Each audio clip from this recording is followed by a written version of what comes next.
Di ba may lumabas na? Opo. Yung 5 million na duplicate votes daw.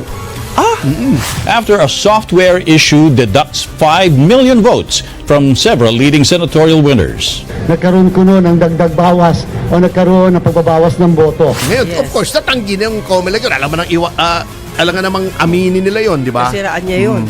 Wala pong dagdag bawas, wala pong shade. Kasi ang problema sa COMELEC, pag sinasabi mong yung source code, mali, wala, didemanda ka. O, bago hinaharas si Atty. Respicio ngayon, nanalo na pala yung pobre na Vice Mayor, ay pa iproklama. Oh, Panalo po ako sa boto pagka Vice Mayor dito sa bayan ng Reyna Mercedes dito sa Isabela, pero hinarang po ng COMELEC ang aking proklamasyon dahil daw po meron akong disqualification case dahil sa mga ibinalita ko ngayong eleksyon na ito. Pero marami naman na may disqualification, pinroklama naman. Ako natatawa eh. 'Di ba may mga aligasyon na ngayon na hindi all above board ang eleksyon. Opo. 'Di ba may lumabas na? Opo. Yung 5 million na duplicate votes daw. Yun ang paktay. oo, Anyari. yun ang dapat titignan. Ngayon, Yes. of course, natanggi na yung COMELEC yun. Alam nga namang aminin nila yon, di ba? Kasiraan niya yun.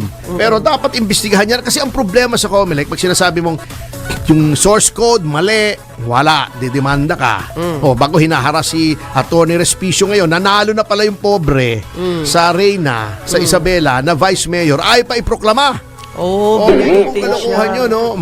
Pero marami naman na may disqualification, pinroklama naman. Oo nga. Eh kasi nga, di ba unang-unang nagalit sila kay Atty. Respicio Respicio. nung binuking sila na pag kinonekta yung machine online, eh baka magkaroon ng dayaan. Yeah. Bago, nagre-reklamo rin siya doon sa source code. Marami rin nagre-reklamo, mali yung binabasa. Can you imagine si Raul Lambino? Yes. Hindi paglabas nung kanyang yung readout o yung parang resibo, no? Opo. Kung kinokonfirma kung anong binoto mo, wala siya. Hindi niya binoto yung sarili niya. Siya'y nawala. Hindi kaya galit siya sa sarili niya. Hindi siya bilib. Ganon? Ngayon, eto pa, nanggagaslight na yung ibang mga tao. Kasi sabi nila, bakit lumabas si Bam at saka si Kiko? Eh wala naman sa survey, lahat ng survey wala. Alam mo, sinasabi, mali daw yung survey. Haller. Hindi bali yung ibang survey, ha? Katulad nung, yung strat base, yan. Ito mo naman tong Kengkoy, tong strat base, oh. Ha? Yung sinasabi nila. Kasi ina-analyze nila yung pagpasok ni Bam sa ni Kiko. Sabi nila, ang sinasabi nila, mali daw ang survey. Eh yung Pulse Asia at saka yung Social Weather Station at saka yung Publicus, consistent yan, tama ang nape-predict. Although hindi official yan, hindi binding yan, syempre. Yes, yes. Oo. Yung mga hindi masyadong credible na mga survey company, Opo. katulad ng Stratbase, nagkomento pa yung hepe. Hala. Sabi, hindi, kaya yan si Bam nanalo dahil gusto ng mga tao yung accountability, transparency. Bakit ka magko-comment ng merits ng isang kandidato? Di bias ka na. Sino pang maniniwala sa yung survey firm, di ba? King Kuy ang ginagawa talaga eh. Kaya, alam mo, wala akong ebidensya, inaamin ko naman. Kanya lang, ha? Kaduda-duda talaga yung mga nangyari. Yung sa survey na papanong mali yung prediction at ang bilis. Hindi naman ganun kabilis umakyat eh. Siguro kung number 10, number 11, si Bam, Kiko, kasi ang layo nila dati, biglang nag-jump. Di ba? Eto lang, doon na lang ang nakakatawa eh. Nagko-comment pa yung ibang mga, alam mo, sasabihin mo na lang siguro, baka bumulusok yung kanilang popularidad.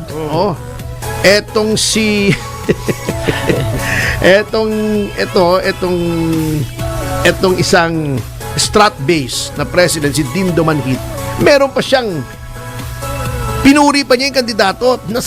Nawawala yung impartiality ng kanyang company, yung Stratbase. Sinabi pa, their impressive return to the political stage defied early pre-election surveys. And their resurgence carries a powerful message from the Filipino people, a renewed demand for accountability, human rights, and reform-oriented leadership. Nye? Paano mo nasabi yun? Naghaka-haka na to si Manhit ano? King Koy? Baka A1 yan. Oo, ewan ko sa kanya. Wala namang hindi ng message, napaka-complex yung message para malaman mo ng survey lang na nanalo. Ang klarong message ay yung pagkapanalo. Very strong showing ng mga kandidato Yes. na either identified kay Pangulong Duterte at pagkatalo ng mga taong umapi kay Pangulong Duterte katulad ni Benny Abante. Opo. Di ba? Natalo. Di ba? O. Tawag daw dyan eh. Yung riders, yung one rider, ang laki ng nabawas ng boto. Kawawa yun, sayang. Yung Gabriela, ang laki ng nabawas na boto. Ewan ko kung papasok. Yung kabataan, sa mga left-leaning na mga grupo, isa lang ang maraming boto, yung Akbayan lamang. Opo, yung Bago, Akbayan. pangalawa, eto namang Duterte Youth, dalawang eleksyon na ito, ay isang representative. Ngayon, number 2, 3 seats. Galing O, yung Duterte Youth dahil tagapagtanggol to ni Pangulong Duterte. O, yun ang reading na, yun ang very clear na message. Hindi komplikado. The message is clear. Kung ikaw ay kaalyado ni Pangulong Duterte, Doesn't maraming mean. bumoto sa'yo. Kung ikaw ay kalaban, hindi ka iboboto. Yan. O, yun ang clear. Etong mga ganitong napaka-complex. Ito, meron pa. Kala mo, press release tong si Manhit eh. Kala mo siya yung PR nitong sina Aquino at Pangilinan, no? Sabi pa, former Senator Aquino and Pangilinan, long recognized for their unwavering advocacy for transparency, good governance, and social justice, offered clear and resonant platforms that address the pressing needs of the electorate. Nag-a-apply pa Paano lang mo nalaman sa survey lang? Ganong ka-complex? Galing mo naman Manhit. Oo. Ayan. Ba't di ka nalang mag-PR ng oposisyon? Ano naman, survey ka pa eh. King Kuy ka eh. Makunwari ka pa eh. Oo, aminin mo na kasi na pro-opposition ka. Yun lang. Yun na lang. Oo, kasi nagpapabalat kayo pa kayo eh. Yung mga kamote Kanta yun talaga na. kayo. Oo. Balat kayo. Balat kayo pala ang pag-ibig mo. Oh, yeah. Na natubog lang sa ginto. Oh, Ituloy mo, ituloy mo. Anthony Castelo. O kay sakit naman. Yan. Nasayang lang ang pag-ibig ko. Oh, yeah. At Kaya ang buhay ko ngayon, balat kayo. Di ba? di ba? Naku, may magagalit sa akin. Boses Bakit? lalaki Bakit? daw ako eh. Hindi bale. Uy, may nakilala Macho ko. ko Anong eh. pangalan? Bong. Speaking of, anong pangalan ng fan mo na lumapit sa atin kanina sa court? Si Mels ba? Mels Belen. Si Miles Villan. Ayun, nilapitan ako kanina sa court pagbaba ko. Akala ko sino, akala ko babarilin ako eh. Ay, mabait yun, mabait yun. Biglang lumapit eh. Ang Oo. sabi niya? Yun, nagpakuha pa at sabi niya, isang beses daw mag-usap tayo. Opo.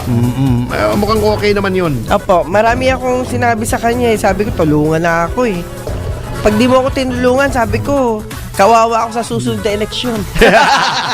Hindi, alam mo, yung sinasabi nila na walang hatak ang mga Duterte was proven wrong. Yes. Dito mo sa Maynila, in-endorse ni Sara Sisko. Opo. Di ba? Landslide. Landslide. Yung kalaban ni Abante, in-endorse ni Sara. Di ba? Olat si Landslide. Abante. Di ba? Kitang-kita mo yung mga in-endorse niya. Patalo na si Amy at saka si Camille. Endorsement ni Na isang Sara. iba. At endorsement ng INC, syempre. Opo. Malaking tulong din Tulong yun. din. Pero, kita mo naman si Bong, kahit in-endorse, di ba, natalo rin. Sayang. Artista daw Ibig kasi. sabihin, wala na talagang gusto sa kanya sapagkat ayaw kasi ng mga tao yung kung saan ang ihip ng hangin ay doon ka. Opo. Di ba dating pangulo yan ng lakas? Opo. Bago pumunta ron sa dati, ano yan di ba? Assessment mo lang yan, No. syempre. Ay, syempre, assessment. At saka siguro, yung issue nung hindi niya ibinalik, yung 124 million. Yun. Siguro, Inaalala mo eh. Siguro, popogi siya ulit kapag binalik niya yun. Sa susunod. Di ba? Yes. Oo, Pero balik niya na ngayon. sana. Pakiusapan natin. Hindi, dapat naman ibalik niya eh. Baka nakalimutan lang, sir. Katakot-takot na paalala na Grabe. businahan nga natin. Opo. Kasi di ba yung jingle niya busina? Di businahan natin. Tot tot tot tot. Oh, sikat tot, yun, di ba? ha? Oo, di ba? Sikat yung busina na yun.